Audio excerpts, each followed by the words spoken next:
you like it just doesn't happen like this, you know. And I'm talking specifically about these young men, these fine young men. Um, they you know, you can chronicle each guy, the guys that like made some extraordinary commitment to stay, the guys that made extraordinary commitments to come back, the guys that suffered through a lot of people, even themselves, not necessarily thinking that it could ever feel right or be what they thought it was going to be at some point, and they just kind of dug in and kept battling for 4 years or 5 years or 6 years. And then they kind of set the table with a summer that was really demanding and difficult, and 5 weeks of two-a-days, and every single morning waking up and trying to fight their own personal agenda so that they could sacrifice for this team. And then a lot of times you do all that stuff and you don't get that senior night. But these guys did tonight. It's extraordinary. I'm so happy for them, and it's actually really humbling because it just doesn't work like this a lot. But it worked like this for this crew, man. And I hope that all 18,000 of us in there and everybody that watched on TV got to see something they'll never forget, because it's one of those really special moments in sports, and not going to be our last. But man, it's really special, and I'm happy for these guys. Could it be any sweeter being your 100th victory? I mean, that's like a fun thing on the list, 1,000 miles down, right? I mean, I just think about these young men, right? I mean, I'm grateful for you guys for chronicling their stories throughout the season so people can know them.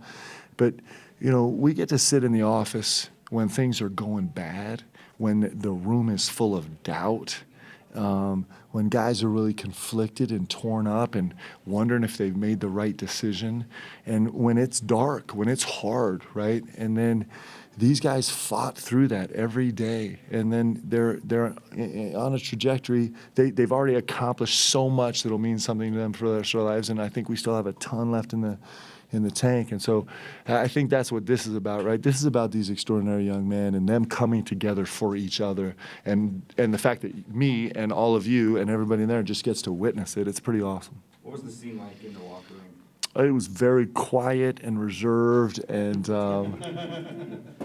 it was the same as it was on the court after the game. You know, it's just happy. What does this reveal, Mark, about your program?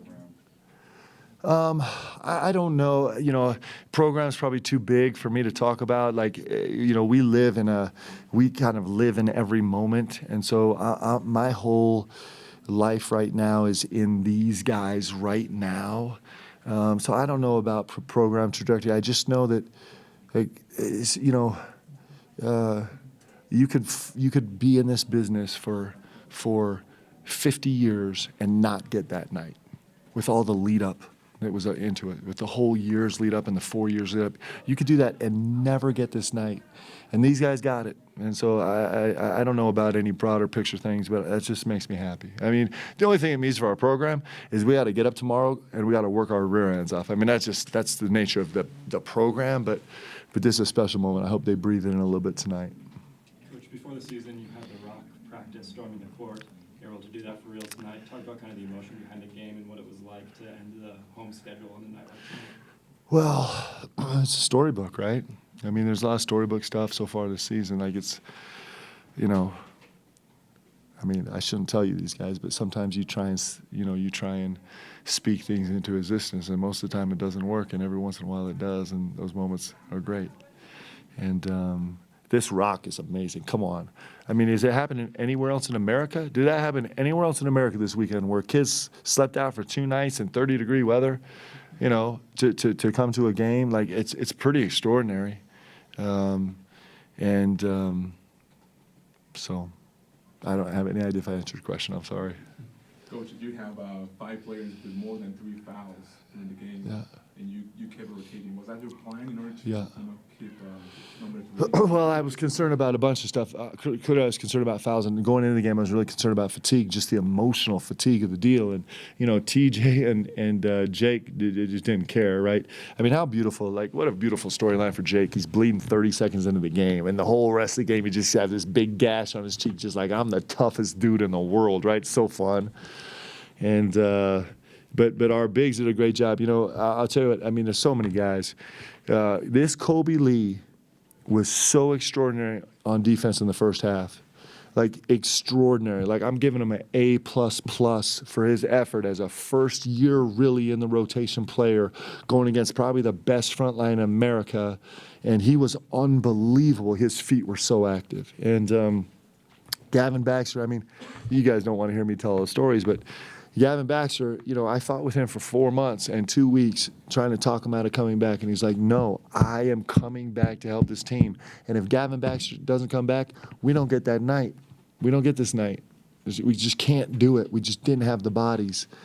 And you think about that. Like, he came back. There was no guarantee he was going to get tonight or this team was going to get tonight. But he came back just with faith and just wanting so much to help his team, and then we get to have tonight, right? So Zach Sellius was unbelievable. I mean, come on, how great was Zach Sellius tonight? And this,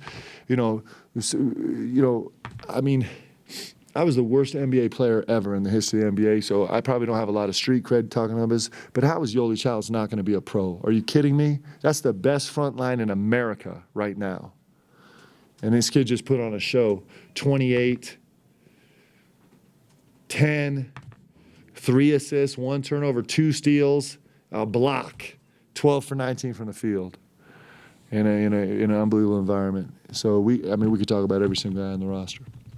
When you mentioned Zach, you remember him early on years and years ago. He came out of high school as a 3-point marksman. Yeah. I mean, what kind of just ridiculous transformation is that to then go up against Killian Tilly and do what he did tonight? Yeah, I mean, he was, I can picture him. It's always in the second half, so it's always away from me on the defensive end. So I'm always looking down the court, and Zach is in there like fighting for rebounds and loose balls and just making plays, and he's just a winner, and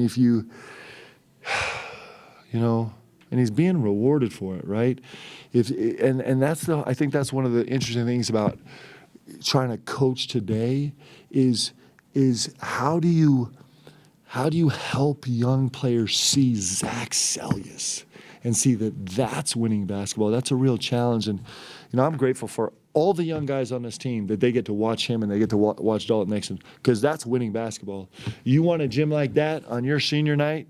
Play like those guys do, because this Zach Sellius doesn't hold anything back. Like, he doesn't. He's given his whole heart and soul and sacrificed so much for this team. He came in as a 3-point marksman, and it's just not his role on this team.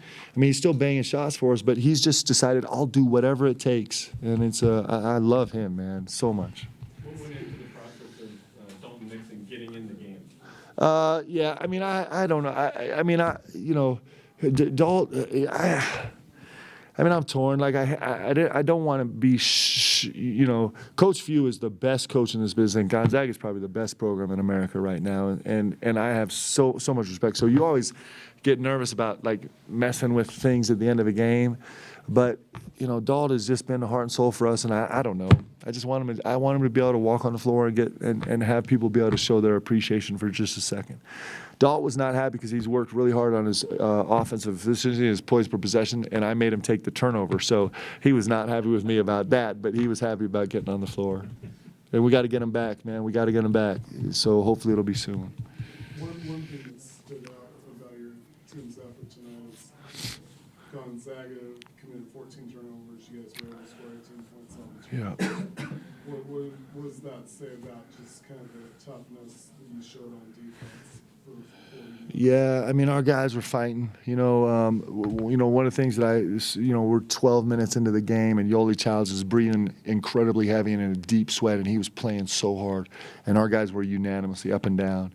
And if you want to have a chance to play with the best team in America, which I think the Zags are, if you want to have a chance to play with them, then you better play. You better be dialed in on every single possession. The guys really tried, man. They really, really tried tonight. What's been the biggest difference I don't know. That's a hard question. Lots of mixed results, and then you had that big speech talking about February being the month. Yeah. to get it out on the line. And it is, you know, I mean, it is like it's so hard. I mean, Zach had won 39. Is that right? 39 road games in league. Is that the right number? I think they'd won 39 straight. Somebody should check that. 38. So I mean, they're unbelievable. Like I don't know how they do it. Right? He lost everybody is from team, and their culture is so good to come back and do this. And the reason I'm saying that is because it's so hard in this league. It's just so hard. And you know, we just played at San Diego, and we had Santa Clara at home, and both those games were hard. And so you ask about the second half of the league. I mean, I think, you know, we talk about all the time, one of the great things about having a veteran team is that our guys understand it's hard every single night. And so that's probably been the best thing in the second half of the league is our guys have been emotionally fatigued and physically fatigued and banged up and changing lineups and guys getting hurt, and they've still dialed in enough to get the job done. So far, I mean, we had a, you know, we had a really sobering setback at San Francisco, which is a really good team and a hard gym to play at, and the guys have responded really well since then. They got it down to 2 points. I mean, it was 70-68 after you had that big Yeah. lead. They had the momentum. Yeah. What was the difference? What changed that you were able to secure it? Well, I mean, one of the things that I'm so proud about this team with, and we've talked, I know I'm boring you guys with the same stuff over, but it's a learning process, is that, you know, when we can make that transition from frustration to fight really fast, right? And so sometimes frustration, like there was a lot of frustration on the floor. I lost my mind about one thing in particular that I'm not going to talk about. And there was so much frustration and things weren't going right for us in a little bit of a stretch. And our guys are in the process of learning to be more consistent about taking that straight to fight, right?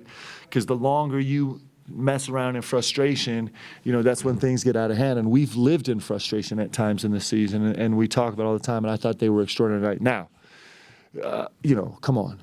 I mean, is there a bigger advantage in the world than that gym tonight, right? So they fed us, like our student section and this arena fed us energy the whole night long. So, you know, it's a hard place to visit and play, especially when it's like that, like it was tonight. So, you know, that helped us turn frustration to fight really fast also. How do you feel this win sets you guys up to trying to reach the goals that you guys have set this season that at times you've said have been kind of scary at times? Yeah, I mean, you know, so I'm going to be a negative Nancy, but, you know, losses you really stress out about because you have to find a way to get your guys back, and wins you stress about because you got to get your guys back, right?